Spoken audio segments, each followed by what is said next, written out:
पापा जी, मम्मी बोली है कि इस दुर्गा पूजा में तुम दुकान लगाओ, क्योंकि तुम तो काम धंधा करते नहीं हो। दुकान लगाओ और पैसा कुछ कमाओ, परिस्थिति घर का खराब चल रहा है। ठीक है, दुकान लगाने को चाहते हो तो क्या चीज़ की दुकान करोगे, बोलो। पापा, मैंने सोच लिया है कि सेब, संतरा और फल का दुकान लगाएंगे। और दुर्गा माता में बहुत सभी लोग खरीद करके देवी देवताओं को चढ़ाते हैं, इसीलिए फल का दुकान करेंगे। हाँ, फल का दुकान तो अच्छा है, लेकिन एक बात ध्यान में रखना, फल कितने रुपए खरीद करके आता है, कैसे बेचा जाता है, उसको इसके बारे में पता है तुमको? जी पापा जी, मुझको पता है। 50 रुपये लेकर के जो आते हैं फल, वो 100 रुपये बेचते हैं, उसमें 50 रुपया मुनाफा होता है।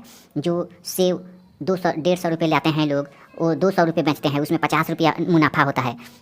फल में बहुत ज़्यादा फ़ायदा होता है। पपीता जो लोग लाते हैं 40 रुपये कीजिए, वो 80 रुपये किलो बेचते हैं, तो बहुत फ़ायदा होता है पापा जी। ठीक है, फल का दुकान लगाना चाहते हो तो फल का दुकान लगाओ। और कपड़ा का दुकान बोल रहे थे तुम्हारे मम्मी, और तुम भी बोल रहे थे कि कपड़ा का दुकान करूँगा, तो कपड़ा का दुकान का क्या हुआ? पापा जी देखिए, कपड़ा के दुकान में बहुत ज़्यादा पूंजी लगाना पड़ेगा, कम से कम 1-1.5 लाख रुपया लगाना पड़ेगा। और फल में जो है 10-15 हज़ार से शुरू हो जाएगा, इसीलिए हमने सोचा कि फल का दुकान लगाएंगे। पहले तो सब्जी का दुकान लगाने के लिए सोच रहे थे, लेकिन फल का दुकान लगाएंगे। तो क्या हुआ, कपड़ा के दुकान में एक बार पूंजी लग जाएगा तो 1 साल के लिए हो जाएगा, या 12 महीना चला सकते हो। फल के तो दुकान करोगे आज, और कल परसों बिकेगा कि नहीं बिकेगा, इसीलिए हम कहते हैं कि कपड़ा का दुकान कर लो। नहीं पापा जी, कपड़ा का दुकान मैं नहीं करूँगा, क्योंकि कपड़ा का दुकान करने में बहुत ज़्यादा पूंजी लगेगा। पहले फल का दुकान करूँगा, दुर्गा माता के पूजा पाठ से शुरू करूँगा।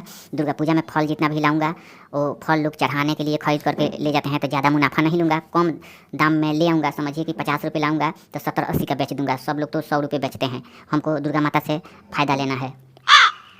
ठीक है बेटे, क्या करो कि तुम फल का दुकान लगाओ, हम पूंजी का व्यवस्था करता हूँ। 10-15-20 हज़ार रुपया कहीं से भी ज़रूरियात लाता हूँ और तुमको दूंगा, तुम करो फल की दुकान।